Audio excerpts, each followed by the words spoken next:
Abasiramu bantungamo bakwatansize n'abagana madini izobere hanyuma abazyo bakwasibwe kandi biguraho muzito gwabo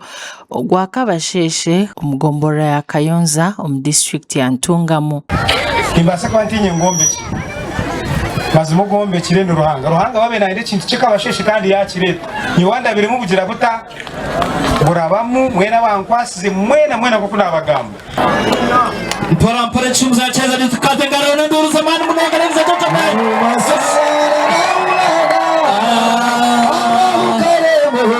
Arikugamba mukorogu ugushira abantu nyamwinji Sheikh Swali Kabandize o district kada bwantungamo ashoborire ngo bonka abasiramu bakizire kunagirwa government na mnongombyo bwegese bayita Rubari primary school deni kuyo mushora bayita Kiyombera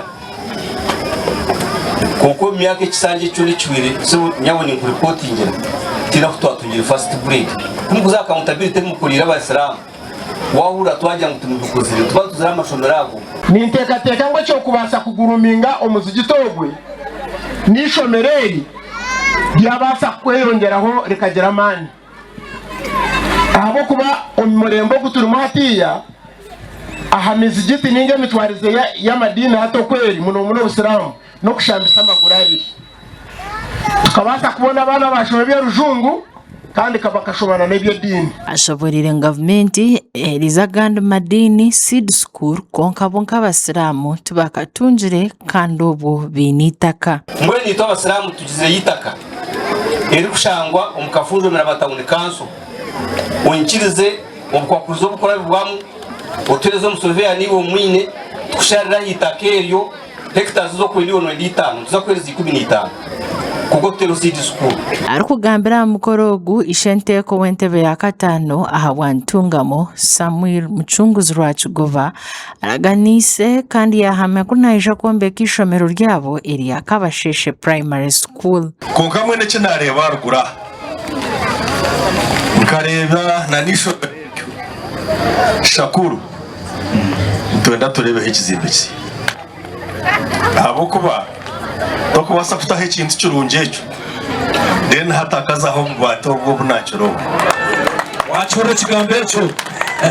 kandi nachikora. Thank you. So echo twaza ku making sure ninye mukama wa budget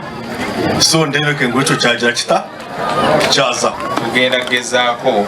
turabe tuteka amanyi mu kifo kino turabe atefe bwe tuba tutambula tetutambulira bannange nti tuzze kukola ki tuzze kukolera abasiraamu bokka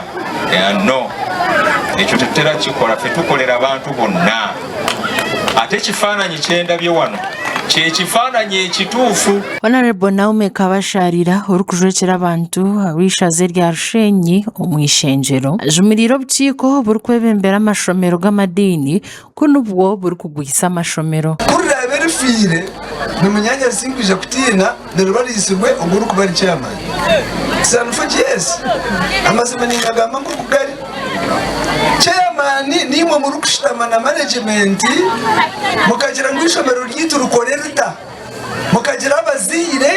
mukabatamu mukabagambira ngo ishomero ryitu ni abo ku government nebayambaho umugar kwenda kushana nago abasiramu bashobora gukorera hamwe kundana no gukora birungi niko abantu babase kwesimisa obusiramu byashabwa Sheikh Elias Chikozi o district kadwa Wakiso watayira abasiramu bakamwenje omuhuru yo kubaha omuganda ogwokombe komuzito gwa kamwenje tuzimba omwo tubunyweze nga tubuzimbira kukola unity development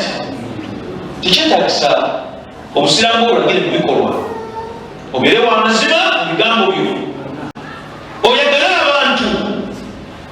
omusajja gwenda tutambulanya isole tuseseka yashaba abasiramu okuba ekyokureeberaho kirungi omuri buri kimwe kubanga omusiraamu nakubanga olina kirugi kyakulabirako mu bigambo mu bikolwa mu ndabikayo mu nfaanana ne mu kintu kyonna byona Ambrose Kabango vice chairman wa NRM Kamwenje district Kabango yaragira ngo eki yakora no muringo gumwe ogwo kushakira Kamwenje erizo batwija yarebe biri gukorwa hanuya ebiyagaba byona mwabyerebera yabahesha igana za sementi zo kutandikiraho, yabaha basarizi 20 za secondary school, 20 za primary, then yabaha promisinga na zaka bakabasha bira 50,